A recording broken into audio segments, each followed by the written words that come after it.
Do you have a need for speed, or do you need to channel your inner Sonic the Hedgehog? If so, then may I introduce you to the Trapscallion Sonic Thunder build. This build is all about sliding super fast, causing tons of damage, blowing things up with your shotgun. It's fast, it's furious, it's very, very fun if you enjoy the playstyle. Now in this video, you're going to get everything you need to know about the build. In addition, you can find a save file to this if that is up your alley on my Discord with the information for it in the description below. Now, if you are just here for the save file and you want to support the channel, just drop a like and let me know in the comments that's what you came for. It greatly helps compensate for the shorter view times. Now, without further ado, guys, let's jump on in and take a look at the Sonic Thunder build. All right, now as we begin this build, I want to take a moment to do a huge shout out to Haddock. It's because of Haddock that I know about this build. Give full credit to this build to him. So thank you for sharing this with me and allowing me to share it with you. Hope you guys enjoy it. So again, Haddock, thank you so very much for putting this build together. Now, without further ado, let's start by looking at the epic ranks. Big thing here is, regardless of what you choose, you want to max out your strength to get that crit damage as high as you can. We do not care about crit chance nearly as much because we are going stabbo, so we will be having a 100% crit chance when it matters most. So then we're going to go ahead and max out your intelligence to max out that spell power, and then it's up to you how you build the rest. I kind of recommend pumping Constitution to get that survivability up a little bit. That's probably going to be your best bet here. All right, now let's take a look at the passive skills here. And the big thing you'll notice here, it's all about going super fast, ways to increase your damage when you're going fast, and then increasing ways to just move faster. As far as our ability, we're going to be going with From the Shadows. We're going to be popping this whenever we are going to be fighting a boss or something difficult where we want to max out our DPS. We're going to go ahead and put 3 out of 3 into Haste, and for again maximize that movement speed. We're going to put 5 out of 5 in Arsenal. This is again going to increase your melee damage, spell damage, and gun damage. It's going to scale really nice since we're going to be pumping up a bunch of our spell power, and you're going to get an extra +2 if you get the gear that I recommend. Then you're going to get Swift Death. Again, this is going to increase the damage you deal based on your movement speed. Very, very important to the build. Exploit the Weakness. 3 out of 3 on here. Increases damage based on stacks of debuffs. And then you're going to go 5 out of 5 on Sneak Attack. Can't go wrong with increased hit damage.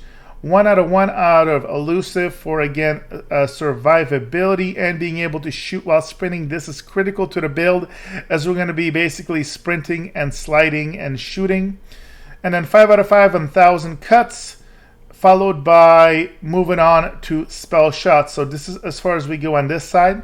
Now when it comes to Spell Shot, very important, Magic Bullet. We want to get 3 out of 3 on this. And then the gear we're going to have is going to add an extra 3. So with 6 out of 3, we're going to get 90% of our spell damage converted to gun damage. Very, very important because, again, we're going to be stacking spell power like crazy. Then 2 out of 5 into Prestidigitation just to get that 5 out of 5 here.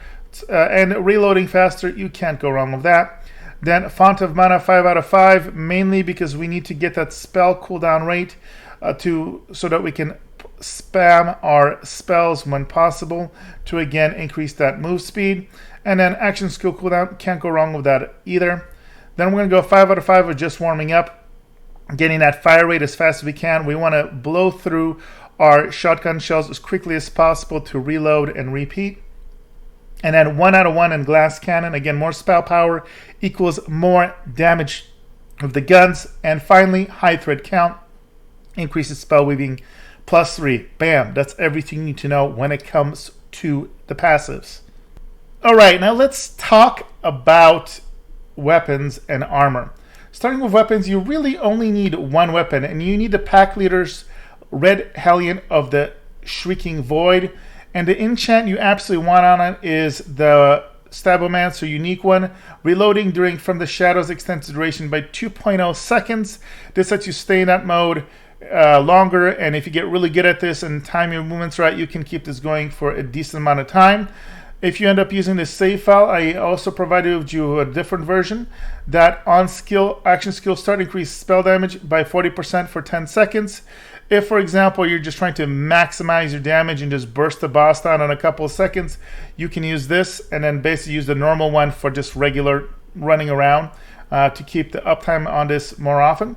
And then the other weapon you want is the Masterwork Handbook of Discipline.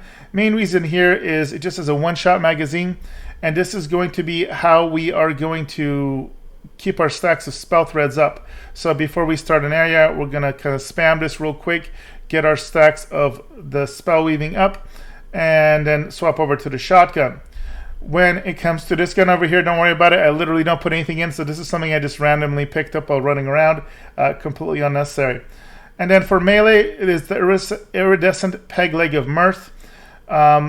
So in theory, you can melee something to increase your movement speed by 30% and reload speed for 40% for 10 seconds. I don't use this most of the time. It's kind of overkill, but you can. If you get really good at the playstyle, and I'm not even that good at this playstyle, to be honest with you, not great. I put some footage together for you at the beginning, but I'm not great at slip and sliding. But those that master this, that can kind of slide by enemies, smack them once, get this buff up, it lasts a decent amount of time, and then go back to shotgunning things, this is a nice buff. It's a nice luxury. And of course, the enchant while action skill is active, increase elemental damage by 35%. Can't go wrong there. Now let's talk about rings. And main thing here is you want the best possible gun damage ring.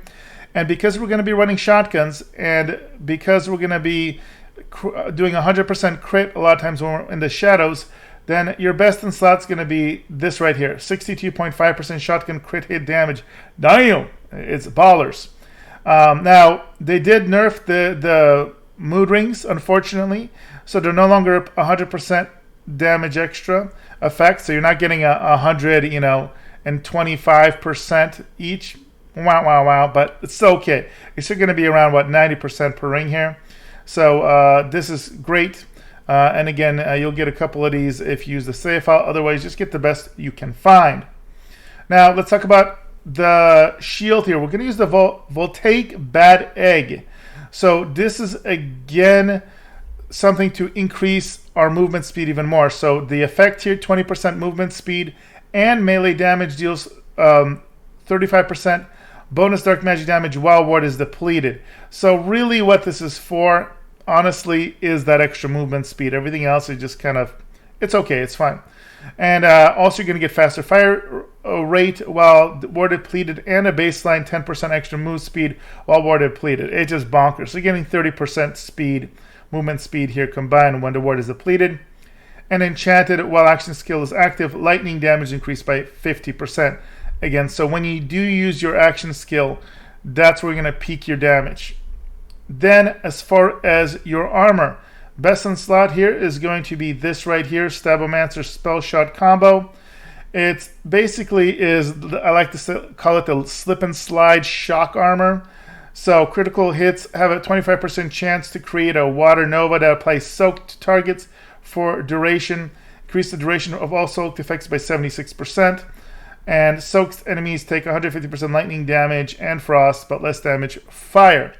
So again, you're going to be critting non-stop, and you're going to see there's going to be an interesting synergy with the neck piece too.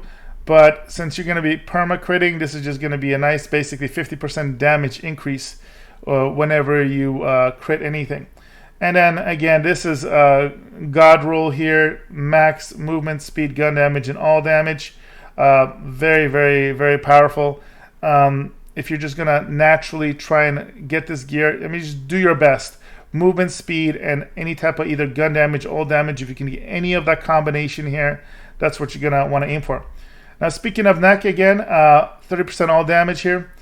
And this is all about slide speed is increased by 76% and leaving a lightning trail. So what's kind of cool is you can slide kind of through enemies. It'll provide the electric effect on them, which will then do the soaked effect on them as well. It looks cool. And obviously it's going to make you move even faster. So this speed will stack with your other speed buffs. It can get pretty zany. And then the other effect is not as big of a deal in the melee. But this is the neck beast that you would optimally want, just the best roll you can get. And then your spell, very simple, Buffmeister. This is a double charge with lightning damage. Zap you. So that's, again, what you're going to be casting anytime you want that boost of speed and damage. And enchant an auction skill start. Increase damage dealt by 20% for 20 seconds. So you got this nice combination of all these different buffs that will basically have you peak when you cast your spell and your action skill. Now, the way you basically can play this is when you're just casually fighting things, you can just slide around and shoot them with your shotgun. Make sure to keep your thread counts up. You want to make sure your spell weaving stacks are maxed out at all times to max out that spell power. And then when you go and fight anything tougher, you're going to want to basically go invisible and then cast your Buffmeister. If your action skill is down, you're going to have that extra spell rebuff. You can just use it independently for kind of medium difficulty enemies. And that's going to also give you a nice boost. So you're going to want to play around with that as best as you can. It does have a bit of a learning curve. I'll tell you that on this playstyle. When you first start, it's going to feel chaotic, kind of all over the place. But if you can get good at this, it's bonkers fun and bonkers fast. Clear content super easily, super quickly. And that's everything you need to know about this build. I hope you guys enjoy it. If you do, again, drop a like, drop a comment. If you have any questions, do check out the Discord. If you're interested in the save file, it is going to be available there under the Tiny Tina Wonderlands save file channel. All right, guys, thanks for the support as always, and I will see you guys in the next video.